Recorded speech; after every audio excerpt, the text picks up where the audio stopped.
Hello students, this is part 2 of chapter number 4. Today we are going to talk about the NPV calculation, and in that also we will talk about specifically about tax concept, how this tax is going to impact the NPV calculation, and this is the only concept we are going to learn in this remaining part of chapter number 4. Since most companies pay tax, obvious सी बात है सभी company tax पे करती हैं. The impact of corporation tax, जब भी word कभी आप लोग कॉरपोरेशन टैक्स देखें तो आप समझ जाइए कि ये टैक्स ही है, कोई कॉरपोरेशन टैक्स अलग से टैक्स की बात यहाँ पे नहीं की गई है. Must be considered in any investment appraisal, जब भी हम कोई इन्वेस्टमेंट का इवैल्यूएशन करेंगे तो हम ये जानने की कोशिश करेंगे कि यार उसमें टैक्स का कितना इम्पैक्ट है. बस यही यहाँ पे बहुत बेहतरीन तरीके से इस चैप्टर में बताया गया है. Impact of corporation tax, tax charge on following operating flows, जो भी कैश हमारे पास आते हैं उस पर कितना टमे टैक्स पे करना पड़ेगा, और जो पैसे हम खर्च करते हैं, बहुत अच्छी बात, जो पैसे हम खर्च करते हैं उस पर हमें कितना रिलीफ मिलेगा. बस दो ही बातें यहाँ पे कही गई हैं, जो भी पैसे हम खर्च करेंगे उस पर हमें कितना रिलीफ मिलेगा, और जो भी पैसे हम कमाते हैं या what we can say earn करते हैं उस पे हमें कितना टैक्स पे करना पड़ेगा. ये दो बातें हम लोग यहाँ पे इस चैप्टर में भी सीखेंगे. The impact of taxation on cash flows पे कितना इम्पैक्ट पड़ेगा. Corporation tax charge on companies profit is a relevant cash flow, जो भी हमें टैक्स पे करना पड़ता है वो क्या है, वो एक रेलिवेंट कैश फ्लो. आपको याद होगा हमने इसके बारे में इससे पहले भी बात की हुई है कि what are the relevant cash flows. एक आपको याद होगा इररेलेवेंट के बारे में हमने बात की है, संक कॉस्ट के बारे में बात की हुई है. ये सब चीज़ें आप लोग पिछले चैप्टर में देख सकते हैं. For the NPV purpose it is assumed unless otherwise stated in the question that, अगर क्वेश्चन कुछ ना कहे तो हम किन किन चीज़ों का एज्यूम करते हैं उसके बारे में भी उन्होंने यहाँ बात की हुई है. Operating cash inflows will be taxed at the corporation tax, जो भी पैसे हम कमाएंगे उस पर हमें नॉर्मल जो कॉरपोरेशन टैक्स चल रहा है, जो क्वेश्चन में दिया रहेगा उसके हिसाब से आपको टैक्स लगाना पड़ेगा. बहुत सिंपल सी बात याद कर लीजिए, जो भी पैसे आप कमाओगे उस पर आपको क्या पे करना पड़ेगा, उस पर आपको टैक्स पे करना पड़ेगा. Operating cash outflows will be tax deductible, जो भी एक्सपेंस आप करोगे, जो भी पैसे आपके बिजनेस से बाहर जाएंगे उस पर आपको टैक्स डिडक्टेबल मतलब आपको टैक्स काटना पड़ेगा. And attract tax relief, obvious सी बात है, ध्यान दीजिएगा. टैक्स डिडक्टेबल मतलब ये होता है कि आपको टैक्स काटना, इन द सेंस मतलब क्या है, आपको बस ये समझ लीजिए कि आपको इस पर रिलीफ मिल जाएगा. अब रिलीफ क्यों मिलेगा इसका लॉजिक जान लीजिए. अगर आपने 100 रुपये बिज़नेस में कमाए, 1000 रुपये बिज़नेस में कमाया और मान लीजिए आपने 200 रुपये खर्च कर दिए, तो आपको साहब यहाँ पे इन द एंड इनकम कितनी बची, 800 रुपये बची. तो आपको टैक्स जो पे करना है वो सिर्फ 800 रुपये पे करना है. ये जो 200 रुपये का खर्चा है, सोचिए अगर 200 रुपये खर्चा नहीं होता तो क्या होता, तो आपको साहब यहाँ पे जो टैक्स पे करना पड़ता वो 1000 रुपये पे करना पड़ता. 1000 रुपये पे अगर आप टैक्स 30% से पे कर रहे होते तो आप 300 रुपये पे कर रहे हैं. लेकिन अगर आप 800 रुपये पे 30% से टैक्स पे करेंगे तो आप सिर्फ 240 रुपये आप टैक्स पे करेंगे. तो इस 200 रुपये की वजह से क्या हुआ, इस 200 रुपये की वजह से आपको टैक्स रिलीफ मिला है. टैक्स रिलीफ कितने का मिला है, 60 रुपये का मिला है. बस यही बात मैं आपको समझाना चाह रहा हूँ, बस इसको याद ज़रूर रखिएगा कि इस खर्चे की वजह से टैक्स जितना बचा उसी को कहा जाता है टैक्स रिलीफ. यही चर्चा हमारी इस पूरे किताब में बहुत बार होगी, इसको ज़रूर ध्यान रखिएगा. जो भी पैसे हमने खर्च कर दिए उसकी वजह से जो टैक्स हमारा बच गया उसी को टैक्स रिलीफ कहा जाता है. Investment spending attract tax allowable depreciation. अब ध्यान दीजिएगा, डेप्रिसिएशन एक खर्चा है कि नहीं, यस डेप्रिसिएशन एक खर्चा है. डेप्रिसिएशन एक खर्चा दिखाने की वजह से हमारा प्रॉफिट क्या होता है, कम हो जाता है. तो इन द सेंस जितना भी डेप्रिसिएशन लगेगा उस पे जो टैक्स लगता, अगर ये डेप्रिसिएशन खर्चा नहीं होता तो क्या होता, हमारे उतने से इनकम बढ़ जाती. लेकिन क्योंकि डेप्रिसिएशन लगा इसका मतलब ये हुआ हमारे खर्चे बढ़ गए तो इसका मतलब क्या हो गया कि भाई हमारा जो प्रॉफिट है वो भी क्या हो जाएगा, कम हो जाएगा. जब प्रॉफिट कम हो जाएगा तो हमारा क्या हो जाएगा, टैक्स की लाइबिलिटी क्या हो जाएगी, कम हो जाएगी. टैक्स की लाइबिलिटी कम होने का मतलब है कि हमको क्या मिल गया, हमको यहाँ मिल गया टैक्स रिलीफ, क्या मिल गया हमको यहाँ पे, टैक्स रिलीफ मिल गया। तो बस समझ लीजिए कि डेप्रीशिएशन की वजह से क्या मिल गया आपको, टैक्स रिलीफ मिल गया, क्योंकि आपकी जो टैक्स लाइबिलिटी वो क्या हो गई, कम हो गई। The company is earning net taxable profit overall. अब कंपनी क्या कर रही है, कंपनी प्रॉफिट, यहाँ ध्यान दीजिएगा, हम 2 पल के लिए हम यहाँ पे प्रॉफिट की बात कर रहे हैं, आगे जाके हम और भी बातें करेंगे, बस यहाँ पे समझिएगा। The company is earning net taxable profit, this avoids an issues of carrying losses forward to reduce the future taxation. अब जो पिछले साल के आपके लॉसेस हैं उसका भी आप सेट ऑफ फ्यूचर में ले सकते हो, बस इतना से ध्यान रखिएगा। जो पिछले साल के आपके लॉसेस हैं उसको भी अगर आप कैरी फॉरवर्ड करते हो तो इस साल का जो प्रॉफिट होगा वो क्या हो जाएगा, वो कम हो जाएगा, और इसकी वजह से भी क्या हो जाएगा, इसकी वजह से भी आपको मिल जाएगा tax relief. Tax is paid 1 year after the related operating cash flow. ध्यान दीजिएगा, जिस साल आप पैसा कमाते हैं, मैं फिर रिपीट कर रहा हूँ, जिस साल आप पैसा कमाते हैं आप उसी साल टैक्स पे नहीं करते हैं, आप अगले साल टैक्स पे करते हैं। बस इस बात को ज़रूर ध्यान रखिएगा कि आप जिस साल पैसा कमाएंगे आप उसी साल टैक्स पे नहीं करेंगे, आप अगले साल 1 year after the related operating cash flow आप टैक्स पे करते हैं। ये बातें ज़रूर ध्यान रखिएगा, अभी आगे वाले क्वेश्चंस में हम लोग इसका बहुत यूज़ करने वाले हैं।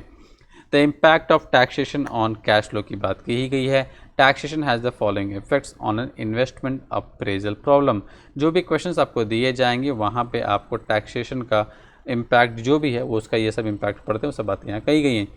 Project cash flow will give rise to taxation which itself has an impact on project appraisal. Tax का इम्पैक्ट पड़ता है जब हम इवैल्यूएशन करते हैं। तो Normally we assume that tax paid on operating flow is due 1 year after। हम लोग ये assume करके चलते हैं कि टैक्स जो हमें पे करना है वो 1 साल बाद पे करना है।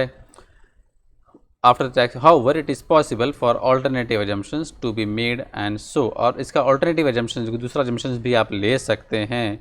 so you should read any examination question carefully। तो क्वेश्चन में अगर कुछ और कह दिया है then you have to assume in that way जैसा आपका क्वेश्चन कहेगा टू असर्टेन प्रिसाइजली, ताकि आप क्लियर एग्जैक्ट पता कर सकें what assumption should be used for the scenario. जो भी क्वेश्चन दिया जाएगा उसके हिसाब से उसमें खुद ही लिखा रहेगा कि आपको क्या एज्यूम करके चलना है। जब कुछ ना कहे then we have to assume that we have to pay the tax 1 year after the cash inflow.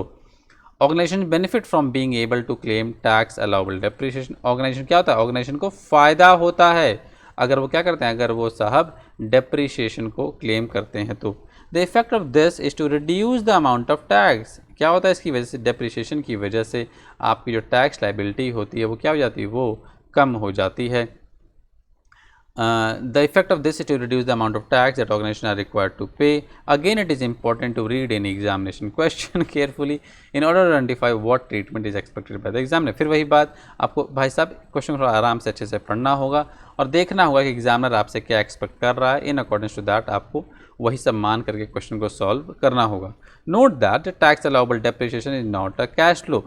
अब आती है बात, जो डेप्रिसिएशन है साहब क्या वो कैश फ्लो है? नहीं, मैंने पहले ही कहा हुआ है डेप्रिसिएशन एक नॉन कैश एक्सपेंस है। ये बात आप लोगों ने F3 और F7 में देखी होगी। डेप्रिसिएशन क्या है, ये एक नॉन कैश एक्सपेंस है। मैं इसको नॉन कैश एक्सपेंस क्यों कह रहा हूँ, इसका लॉजिक जान लीजिए। मैं इसको इसलिए नॉन कैश एक्सपेंस कह रहा हूँ क्योंकि सोचिएगा जब कोई बिज़नेस करता है तो जब वो अपने मशीनरी पे डेप्रिसिएशन लगाता है, हर साल आप लोग याद होगा अगर आपने ट्रेडिंग प्रॉफिट लॉस बनाया होगा तो यहाँ पे हम लिखते हैं टू डेप्रिसिएशन। तो क्या हम ये डेप्रिसिएशन का पैसा किसी बाहर व्यक्ति को जाके दे के आते हैं? The answer is no. ये तो हम बस एक मन से मान के चलते हैं कि हाँ हमने इतने वैल्यू की मशीन इस्तेमाल कर ली होगी इसलिए हम लोग उसको उतने का डेप्रिसिएशन दिखा देते हैं। तो जब पैसा बाहर जा नहीं रहा है तो भैया ये कैसा कैश फ्लो, ये कैश फ्लो नहीं है। जब पैसा बाहर जाएगा तभी तो कैश फ्लो होगा, इसलिए इसको नॉन कैश एक्सपेंस कहा। लेकिन फिर भी हम इसको अपने बुक्स ऑफ अकाउंट्स में अपना एक एक्सपेंस मानते हैं।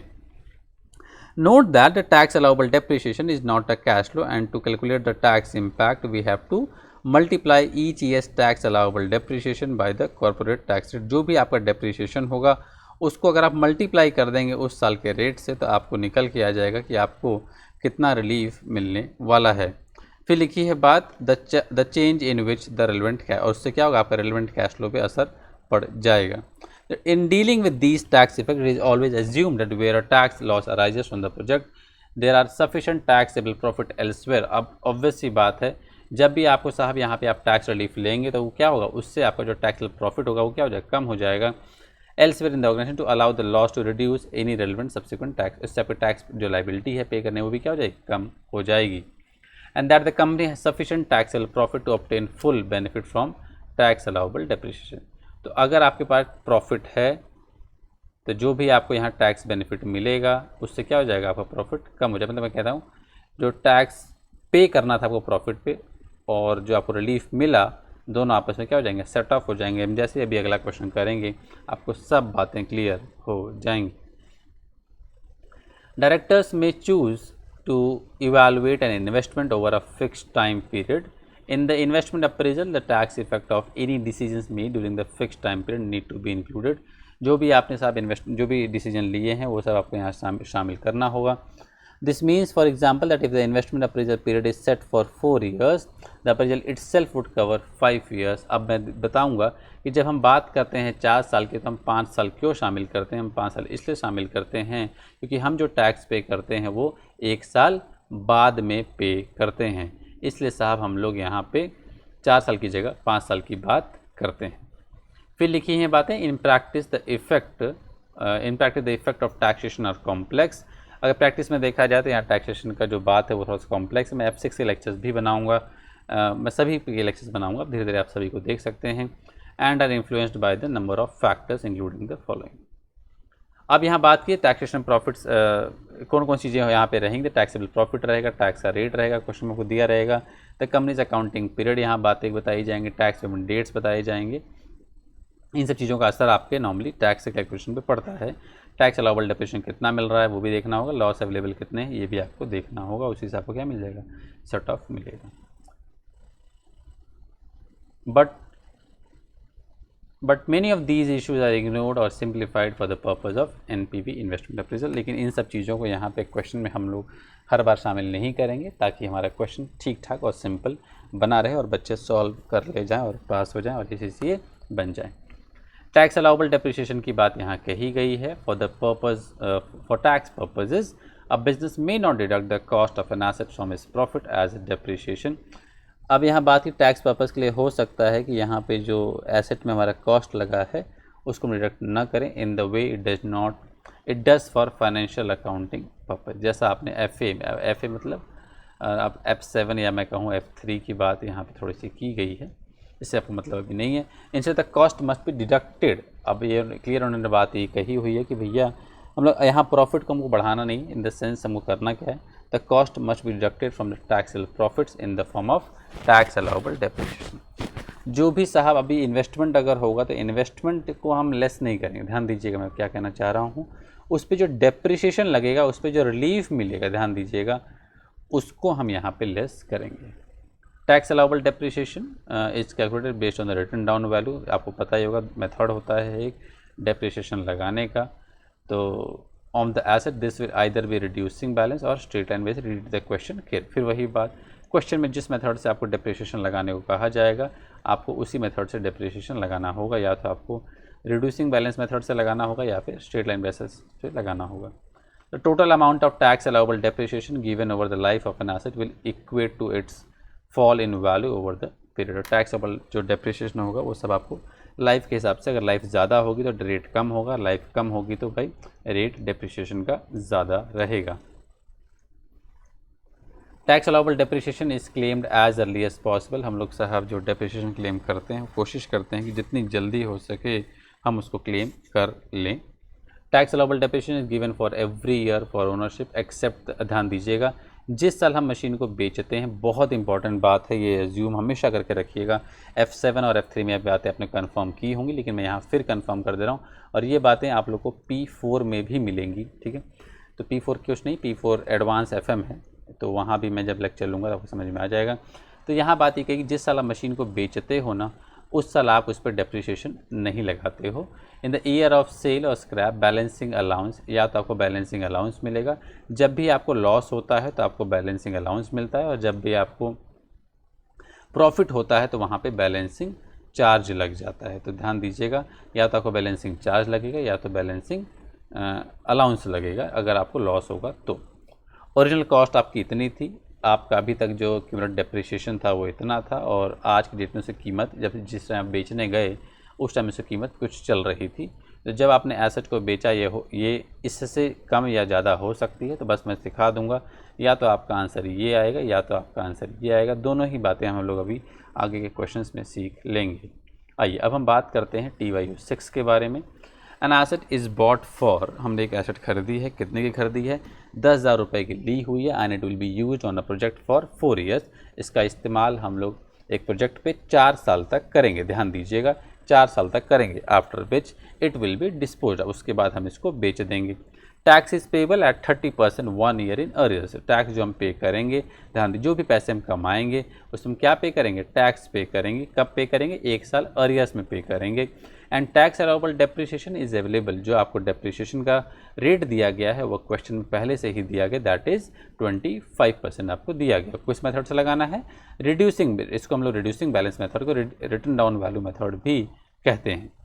कैलकुलेट क्या करना है? Number 1, calculate tax allowable depreciation. हमको सबसे पहले ये निकाल के दिखाना है कि भैया कितना टैक्स अलाउबल डेप्रिसिएशन है, हैंस द टैक्स सेविंग, हमको इसकी वजह से कितने की टैक्स सेविंग हो रही है ये भी बताना है for each year. If the proceeds on disposal, जब हमने उसको बेचा तो कितने का बेचा? 2.5। अगर हमने इसको 2,500 रुपये का बेचा तो टोटल हमारा टैक्स कितना बन रहा है? क्या हमको बैलेंसिंग अलाउंस करना है या बैलेंसिंग चार्ज लग रहा है? ये बात हमको फर्स्ट पार्ट में करके दिखाना है। चलिए हम लोग इसको कैलकुलेट करते हैं कैसे कैसे होना वाला है। आइए मैं आपको सब कुछ करके दिखाता हूँ। प्लीज़ एक कॉपी और एक रबड़, कॉपी और एक पेन अपने हाथ में ले लीजिएगा और उसकी हेल्प से आप लोग नोट डाउन करते रहिएगा। लिखी है बात यहाँ पे, एन एसेट हमने कितने का लिया? 10,000 रुपये का लिया है। तो मैं यहाँ पे एक रफ वर्क बना रहा हूँ, और रफ वर्क जैसे ये MCQ वाले क्वेश्चंस हैं, ठीक है, बहुत लेंदी क्वेश्चन। अगर आपको करना होगा तो आप लोग इसी मेथड को बड़े तरीके से लिख भी सकते हैं। मैं यहाँ टाइम लिख रहा हूँ। टाइम क्या क्या है आपका? टाइम यहाँ पे T0 है, T1 है, T2 है, T3 है। मैं इसको और अच्छे से लिखता हूँ थोड़ा सा।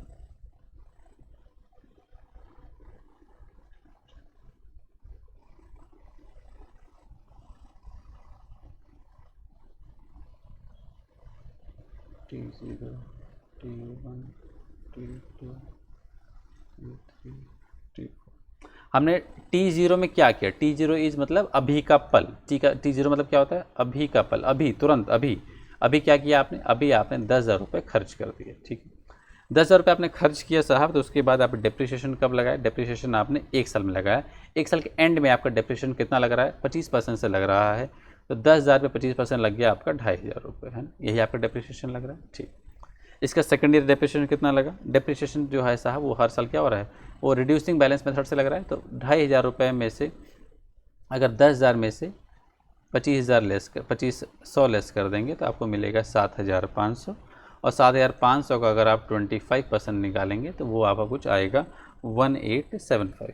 इसको चाहते तो आप दूसरे तरीके से भी निकाल सकते हैं। जो 2,500 रुपये आपका फर्स्ट ईयर का डेप्रिसिएशन है, इसके कैलकुलेटर में दबाइए माइनस का बटन, फिर दबाइए 25, फिर दबाइए परसेंटेज का बटन, यू विल गेट 1875। इसके बाद फिर माइनस का बटन दबाइए, 25% लेस कर दीजिए और फिर आपको मिल जाएगा यहाँ पे 1406। या तो आप ऐसे माइनस माइनस करके आगे बढ़ते जाइए, 10,000 में से दोनों को लेस करके फिर जो बचेगा उसका निकालिए, या फिर डायरेक्टली कर सकते हैं, ठीक है। ये तो मेथड आपने अपने F1 में और F3 में और F7 में सीखा भी होगा। अब आती है बात, अब मैंने पहले ही कहा कि आप आखिरी साल डेप्रिसिएशन नहीं लगाते हैं, तो अब हम थोड़ा आगे की बात सीख लेते हैं।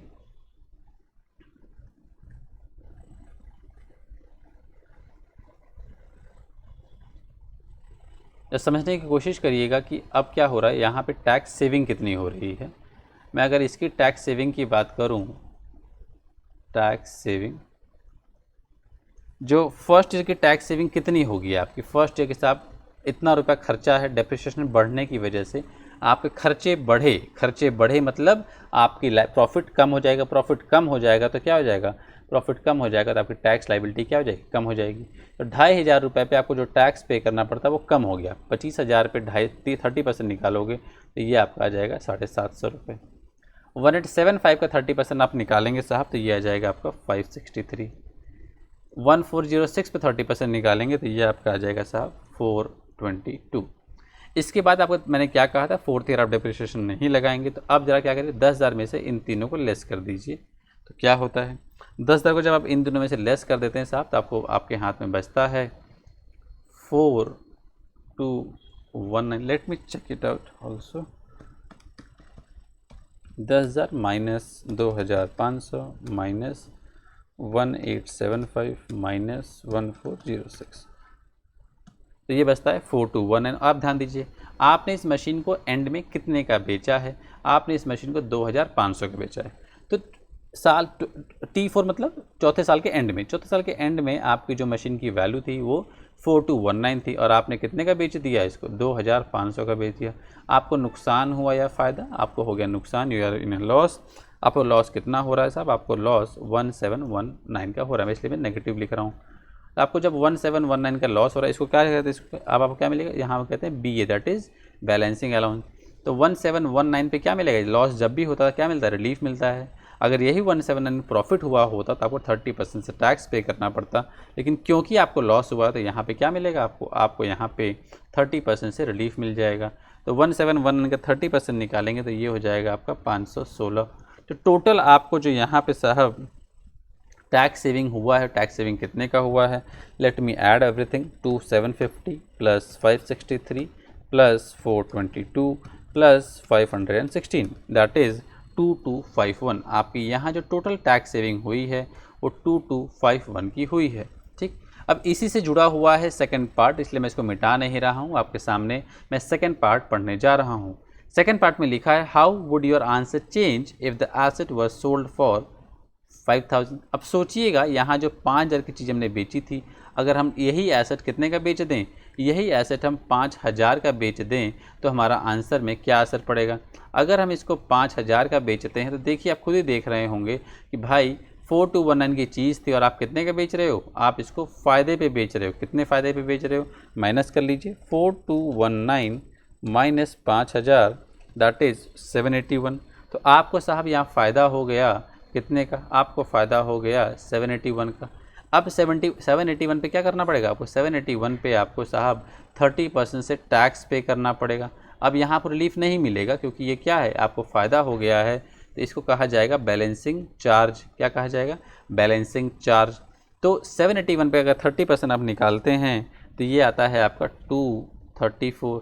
तो आपको इतना टैक्स पे करना पड़ेगा और ये आपकी टैक्स सेविंग हो रही थी। तो नेट जो टैक्स सेविंग होगी आपकी यहाँ पे वो 1501 की सेविंग आपकी यहाँ पे हो जाएगी। तो दैट इज़ द आंसर कि आपकी जो टैक्स सेविंग हुई है वो 1501 की हुई है। आई होप आपको ए पार्ट और बी पार्ट समझ में आया होगा। ध्यान दीजिएगा, यही जो टैक्स सेविंग ए पार्ट है, ए पार्ट का यूज़ मैं भी सी पार्ट में करूँगा। तो क्वेश्चन जो ए पार्ट देखो यहाँ लिखा हुआ है कि सी पार्ट में हम ए पार्ट का थोड़ा सा इस्तेमाल करेंगे। ध्यान से क्वेश्चन को देखिएगा, मैं अभी क्या करने वाला हूँ। आइए, यहाँ तक प्लीज़ नोट कर लीजिएगा वीडियो को पॉज करके, और फिर हम आगे की बात करते हैं। ठीक है,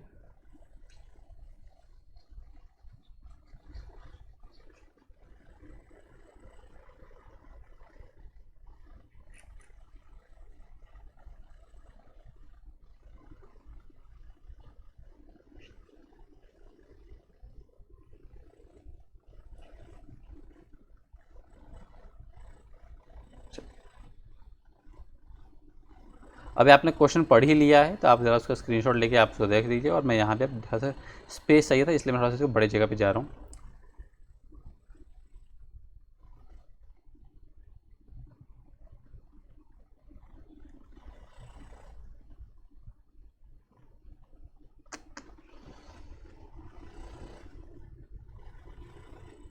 कहाँ चला गया,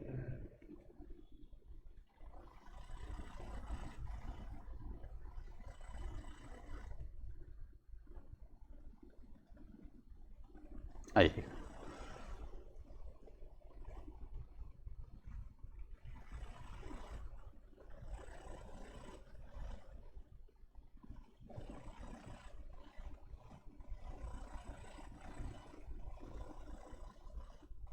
देखिएगा, लिखिए बातें। If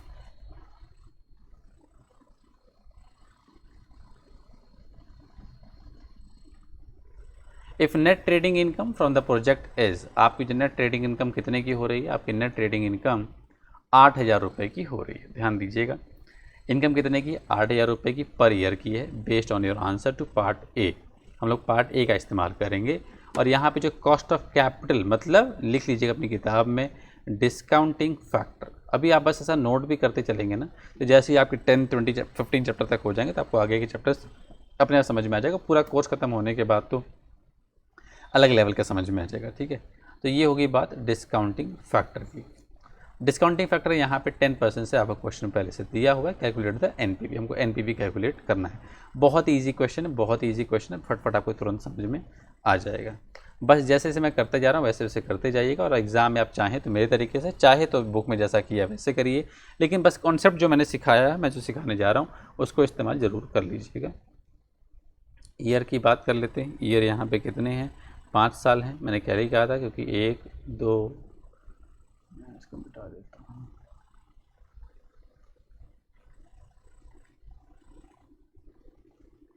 year 1, 2, 3, 4, 5।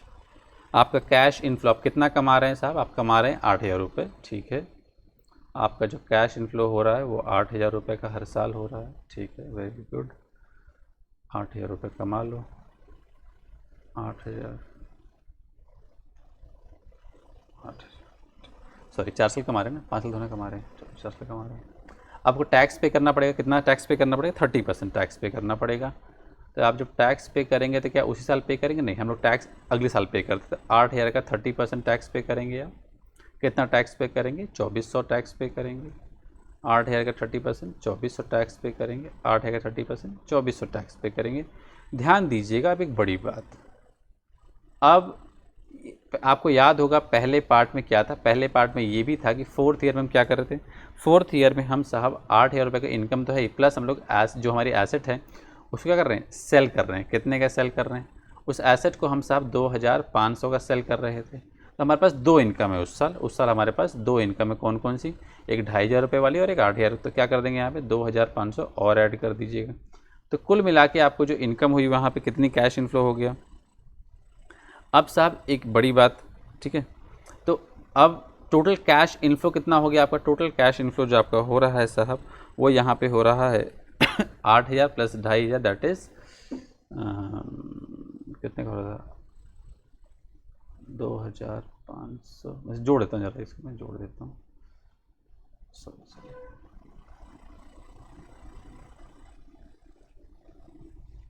2,500 plus 8,000 that is 10,500। ठीक, तो कुल मिला के यहाँ जो आपको कैश इनफ्लो हुआ है वो 10,500 का हुआ है। अब आती है बात, आपकी जो इनकम हो रही थी, इनकम कितने की हुई है, आपकी नेट ट्रेडिंग इनकम जो हुई है, ट्रेडिंग इनकम ध्यान दीजिएगा, वो 8,000 रुपये की। तो आपने 2,400 रुपये यहाँ टैक्स पे किया, 2,400 रुपये सेकंड वाले ईयर पे टैक्स पे किया, थर्ड वाले पे भी किया। और जो यहाँ की जो आपकी इनकम हुई है वो भी हुई है आपकी साहब 8,000 रुपये की। इस पे पर टैक्स पे कब करोगे आप, 5th ईयर में टैक्स पे करोगे। अभी आपको लग रहा होगा सर आपने 2,500 को शामिल क्यों नहीं किया, मैं इसको शामिल करूँगा, कैसे दिखाऊँगा सब कुछ अभी आपको बताऊँगा कैसे यहाँ पे पूरा सीन चल रहा है। ठीक, अभी देखिए हम सिर्फ यहाँ ट्रेडिंग पे जो हमको टैक्स पे करना है मैंने उसकी बात यहाँ पे की हुई है। ठीक है, अब हम बात करते हैं आगे की। हमको इस 2,500 रुपये का जब हमने सामान बेचा था तो क्या ये प्रॉफिट का 2,500 रुपये था, नहीं भाई, 2,500 रुपये हमने जब सामान बेचा था नुकसान में था। तो हमको यहाँ पे एक टैक्स रिलीफ भी तो मिल रहा था, आपको याद होगा फर्स्ट पार्ट में किस चीज़ पे टैक्स रिलीफ मिला, हमको डेप्रिसिएशन पे टैक्स रिलीफ मिल रहा था। तो हमको फर्स्ट ईयर में रिलीफ कितना मिला था, 750 रुपये का। लेकिन वो रिलीफ हम क्लेम कब कर सकते हैं, सेकेंड ईयर में हम क्लेम कर सकते हैं। तो वो हमारे लिए क्या है, एक अच्छी बात है, पॉजिटिव है, इनफ्लो है कैश। फिर इसी तरीके हम यहाँ भी 563 का क्लेम कर सकते हैं और फिर 422 का। और आपको याद होगा फर्स्ट पार्ट में हमने 2,500 को जब सामान बेचा तो उसका रिलीफ कितना मिला था हमको, 516 रुपये का हमको यहाँ पे रिलीफ मिला था। तो हम इसको यहाँ पे लिख देंगे 516 रुपये। आई होप आपको कुछ कुछ बातें अब क्लियर हो रही हैं। अब आती है बात net cash flow. Net cash flow की अगर हम बात करें, नेट कैश फ्लो कितना कितना हो जाएगा साहब, 8,000 का 8,000 यहाँ रहेगा। ठीक है, 8,000 minus 2,400 plus 750 that is 6,350। 8,000 plus 2,400 sorry minus 2,400 plus 563 that is 6,163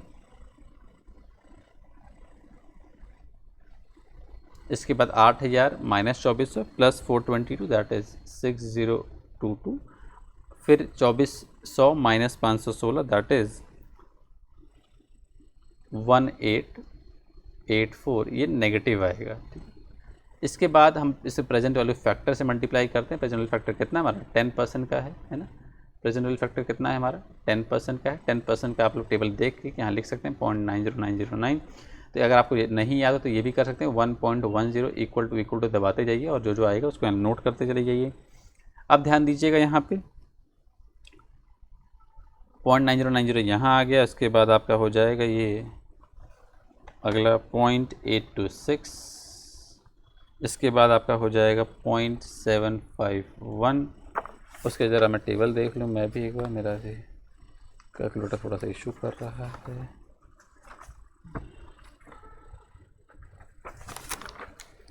इसके बाद आपका आ गया 0.683,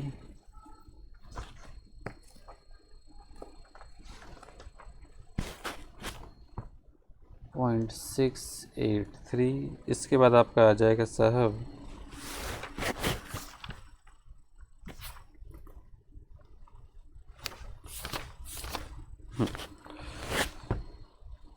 0.621, ये आ गया आपका 0.621।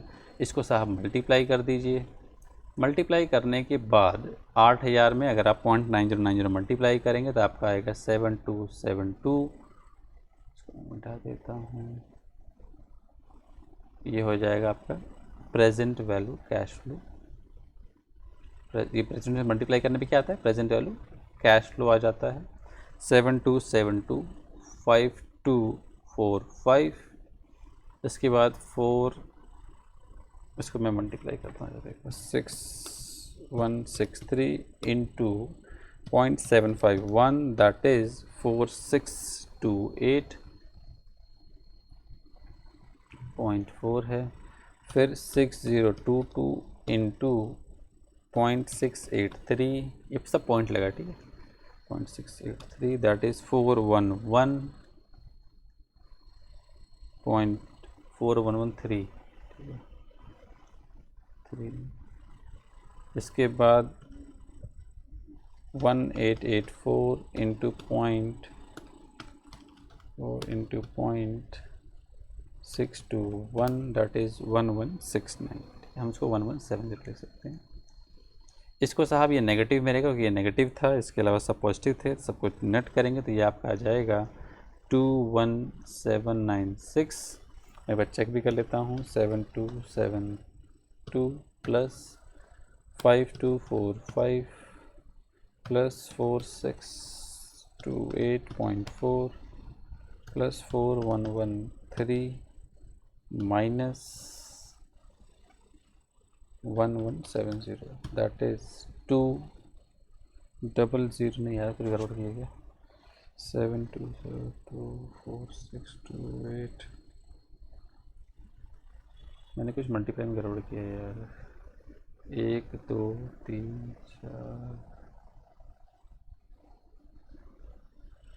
गड़बड़ की, रुकिए मैं फिर से चेक करूँ 0.9090 इंटू 8000 दैट इज़ 7272 सही है 6350 इंटू 0.826 5245 ये भी सही है 6163 इंटू 0.6163 इंटू 0.751 4628 ये भी सही है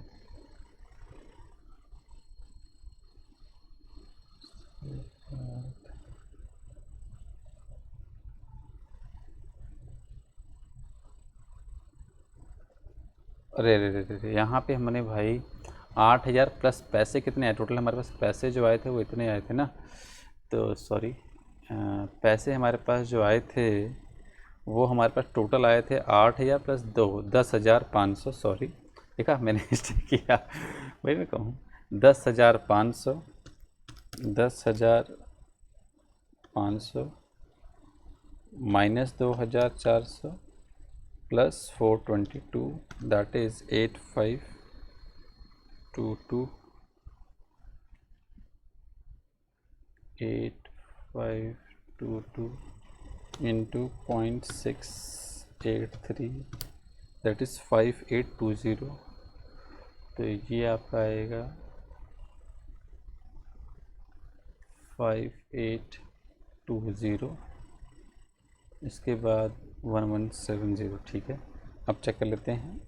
7272 प्लस 5245 प्लस 4628 प्लस 5820 माइनस 1170। तो ये हमारा आ गया 21795।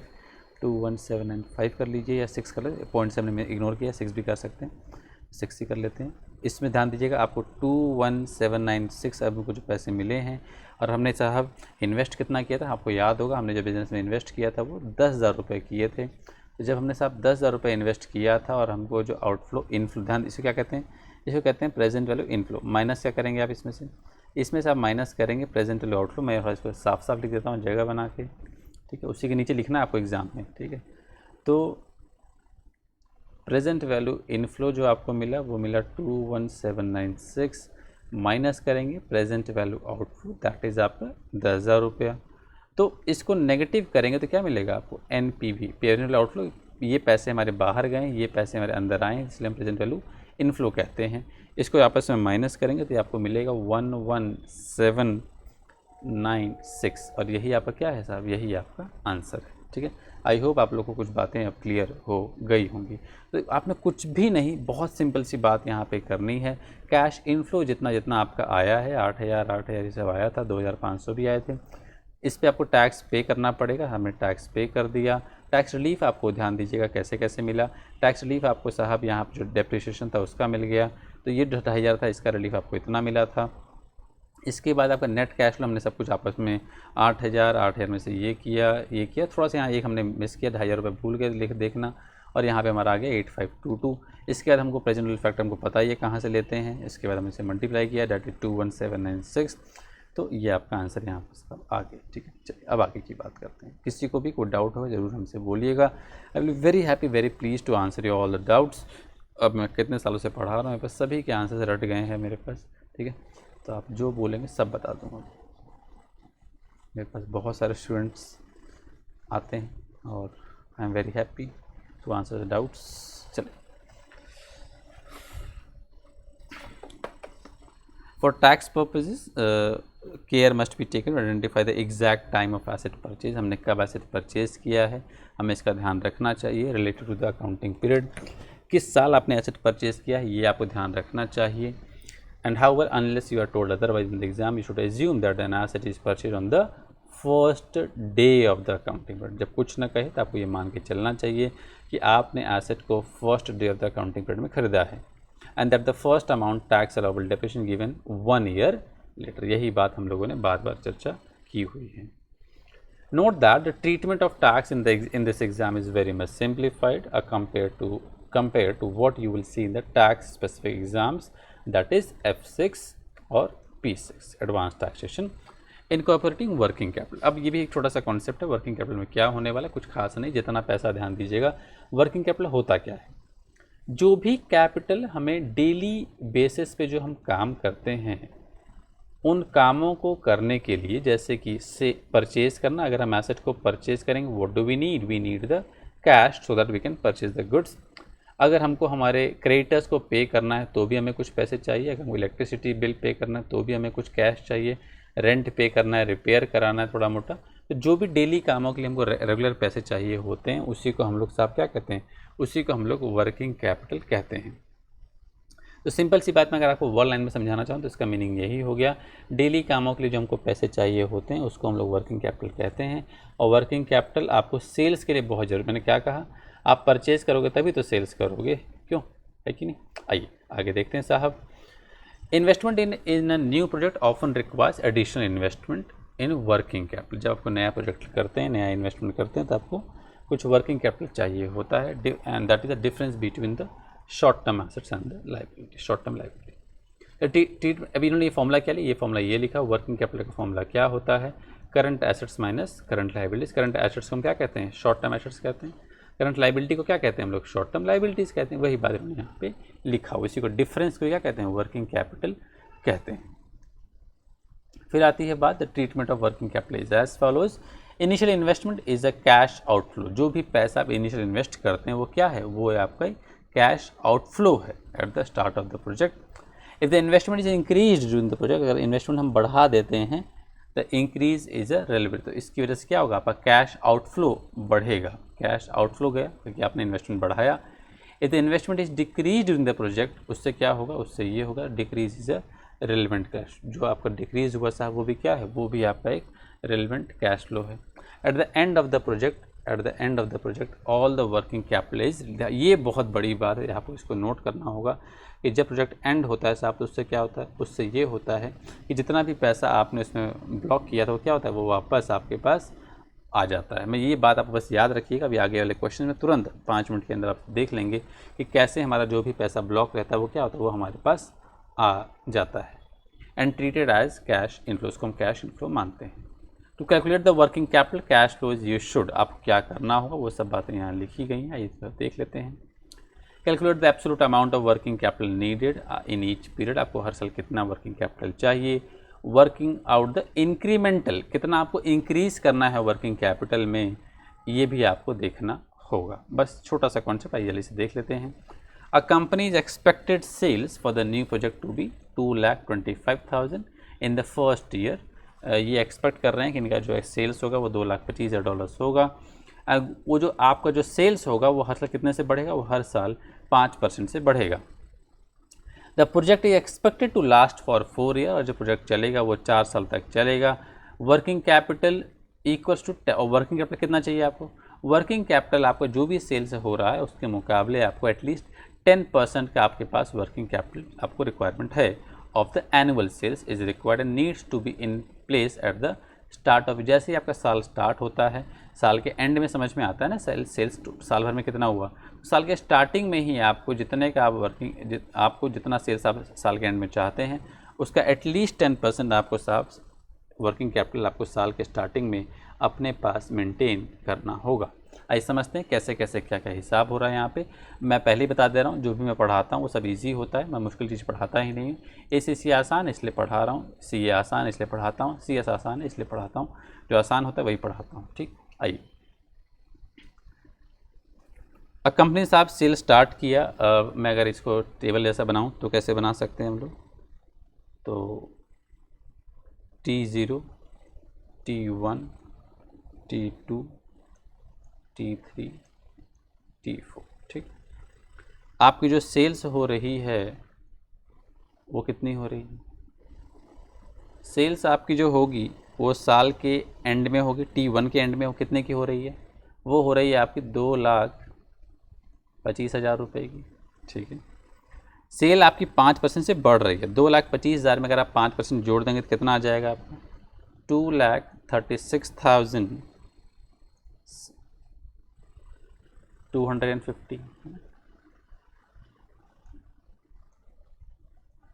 T3 में क्या होगा, इसमें 5% जोड़ दीजिए, आपने पहले यहाँ जोड़ा 5%, अब यहाँ जोड़ दीजिए 5%, कितना आ जाएगा ये, 3 साल के एंड में जो आपकी सेल्स होगी वो 2,48,063 हो जाएगी। T4 के एंड में आपकी सेल्स कितनी हो जाएगी, 2,60,466। And how much working capital do we need, we need the working capital at the very beginning of the year, that will be what, that will be how much, that will be 2,25,000 का 10%, that will be 22,500. in this what will we need, अब हमारे पास 22,500 पहले से ही है, 2,36,250 है यहाँ पे भाई साहब। अब 2,22,500 तो पहले से ही है और हमको यहाँ पे कितना मेंटेन करना है, 23,625। तो इंक्रीमेंट कितना करना पड़ेगा हमें यहाँ पे जो इंक्रीमेंट करना पड़ेगा 1,125 का करना पड़ेगा। इन द सेम वे अगले साल आपके पास अभी से ही 23,625 है और आपको मेंटेन करना पड़ेगा 24,806 रुपये। तो भैया आपको कितना बढ़ाना पड़ा, आपको बढ़ाना पड़ा यहाँ पे 1,181। उस तरीके से यहाँ भी आपको साहब आपके पहले से ही 24,806 है, आपको कितना बढ़ाना पड़ा, आपको बढ़ाना पड़ा यहाँ पे 26,047। तो भाई फिर आपको कितना हो गया यहाँ पे, आपको हो गया यहाँ पे 1241।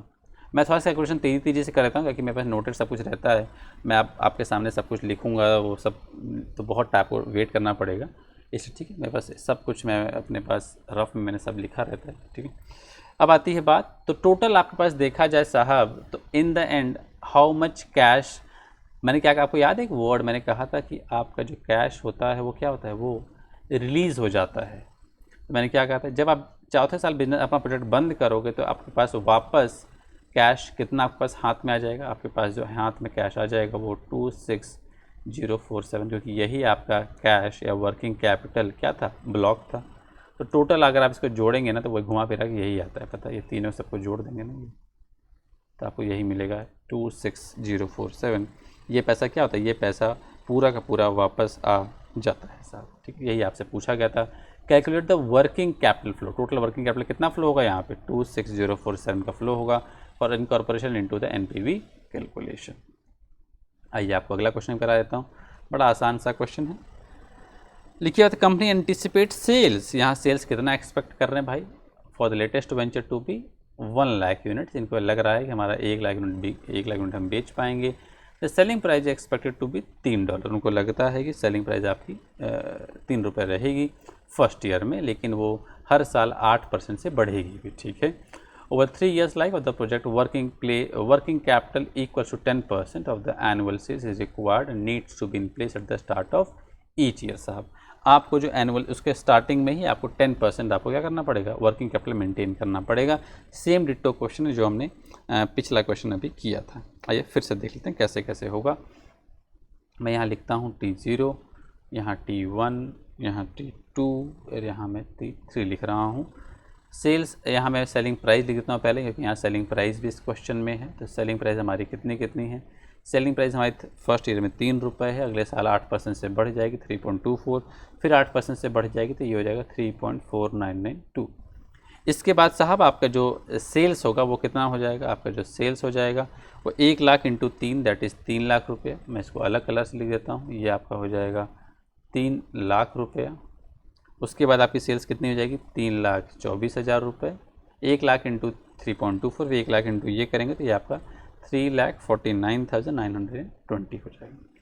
फिर आती है बात वर्किंग कैपिटल की, आपको वर्किंग कैपिटल कितना चाहिए होगा। वर्किंग कैपिटल जो आपको चाहिए होगा उस साल के स्टार्टिंग में इसका 10% दैट इज़ 30,000 चाहिए होगा।